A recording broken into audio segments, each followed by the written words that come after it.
පැය 48ක් ඒ කියන්නේ දවස් දෙකක් වගේ ඉතාමත්ම කෙටි කාලයක් තුළ කුරුළු රංචුවක් 100%ක්ම විනාශ කරලා දාන්න පුළුවන් දරුණු වෛරසයක් ගැන පොඩ්ඩක් හිතලා බලන්නකෝ.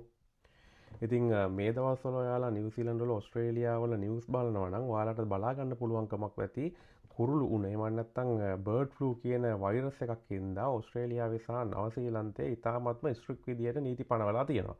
ඒ හින්දා මං හිතුවා අද මේ වීඩියෝ එකෙන් ඒක ගැන කතා කරන්න කියලා. ඉතින් අලුතෙන්ම channel එකක් පටන් ගත්තා Science with Harsha කියලා සංකීර්ණ විද්‍යාත්මක කරුණු සරල භාෂාවෙන් කතා කරන ප්ලැට්ෆෝම් එකක් නිර්මාණය කරන්න.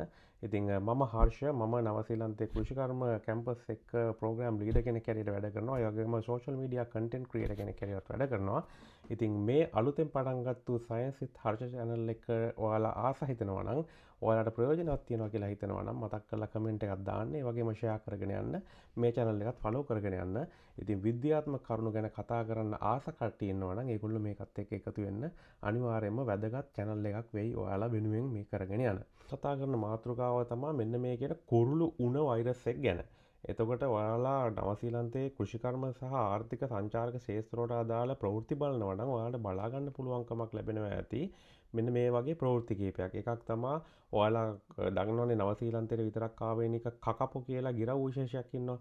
මේ ගිරවුන්ට වැක්සින් ගහනවා. වනගත මුහුදු ලිහිණින්ට ඒ වගේම කැලෑවල ඉන්න කුරුල්ලන් අතර මේ රෝගය ශීඝ්‍රයෙන් පැතිර යනවා කියලා ඔයාලට අහන්න ලැබෙනවා. මේ කුරුළු වුණ වෛරස් එක වාණිජ ගොවි පොළවල් වල වාර්තා වෙන්නේ නැහැ. ඒකින්ද දැනට බිත්තර නිෂ්පාදනය හෝ මස් නිෂ්පාදනය සම්බන්ධව කිසි ප්‍රශ්නයක් ඇති වෙලා නැහැ. නමුත් ඉදිරියේදී මේකට යම්කිසි බලපෑමක් එන්න පුළුවන්. මොකද 2024-25 කාලේ ඇති වෙලා තිබ්බ කුරුළුණ වෛරස් එකේ කුරුළු මිලියන 2කට වඩා වැඩි ප්‍රමාණයක් විතර මරලා දාන්න වෙලා තියෙනවා. ඒ වගේම බිත්තර නිෂ්පාදනය 10%කින් විතර අඩු වෙලා තියෙනවා.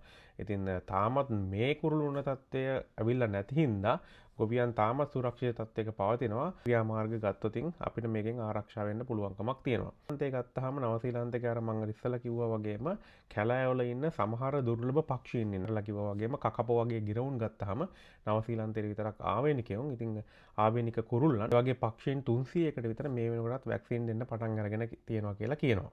ඉතින් මේ දේවල් වෙන්න හේතුව තමයි මෙන්න මේ කියන ඉන්ෆ්ලුවෙන්සා ගණයට අයත් වෙන කුරුළු උණ වෛරසය පැතිරේගෙන අනේක. ඒ වගේම නවසීලන්තේ ගත්තාම මේ වෙලාවේ ලොකු කොරන්ටීන් ප්‍රොසීඩර් එකක් කරගෙන යනවා. ඒ වගේම වැක්සින් ගහගෙන යනවා මේ වයිල්ඩ් ලයිෆ් වල ඉන්න කුරුල්ලොන්ට. හේතුව තමයි මේ කියන ඉන්ෆ්ලුවෙන්සා වෛරස් එක ගත්තාම මේකේ තියෙනවා H ගණය සහ L ගණය කියන්නේ high කියන එක, L කියලා කියන්නේ low කියන එක. එතකොට මේ දැනට පැතිරෙන එක H5N1 කියන ගණයට අයත් වෙනවා කියලා තමයි කියන්නේ. ඕස්ට්‍රේලියාවේ මුහුදු ලිහිණින්ගෙන් ජූලි මාසයේ වගේ වාර්තා වෙලා තියෙනවා. ඒ වගේම අවාසනාවකට නවසීලන්තෙත් මේ මාසය තුල වගේ වාර්තා වෙලා තියෙනවා පළවෙනිම කේස් එක මේ කුරුළුණ වෛරස් එක ඇවිල්ලා තියෙනවා කියලා. මේක අවුරුදු ගාණක් තිස්සේ නවසීලන්තේ ඇවිල්ලා තිබිලා නැහැ. හැබැයි මේ පරිණතණය වෙන පක්ෂීන්ගෙන් හරි වෙන යම් හෝ හේතුවකින් මේක නවසීලන්තේට ඇවිල්ලා තියෙනවා කියලා සඳහන් වෙනවා. ඉතින් ඒකින්ද තමයි මේ වෙනකොට ඔයාලට මේ වගේ නිවුස් දැක ගන්න හම්බ වෙන්නේ. එතකොට දැනට කියන විද්‍යාත්මක පර්යේෂණ සහ තොරතුරු අනුව මේක මිනිසුන්ට බොවීමේ අවදානම ටිකක් අඩුයි කියනවා. හැබැයි මේක වෛරස් එකක්නේ. වෛරස් එකක් කියලා කියන්නේ විකරණය වීමේ නැත්තම් මියුටේෂන් නැති වෙන්න පුළුවන් හැකියාව වැඩි. ඉතින් මේක කාලයක් තිස්සේ මේ මියුටේෂන් එන්න මේක සත්තුන්ගෙන් මිනිසුන්ටත් බෝවීමේ හැකියාවක් තියෙනවා. ඒ කියන්නේ අපි කියනවා සූනොටික් ඩිසීස් එකක් බවට පරිවර්තනය වීමේ හැකියාවකුත් තියෙනවා.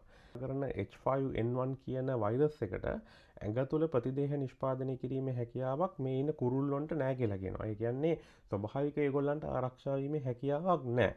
ඒකින්ද එක්ක පිටතින් දෙන්නකම අවශ්‍යතාවයක් තියෙනවා වැක්සින් එකක් එහෙම නැත්නම් ප්‍රතිදේහ දීමේ අවශ්‍යතාවයක් ඇති වෙනවා.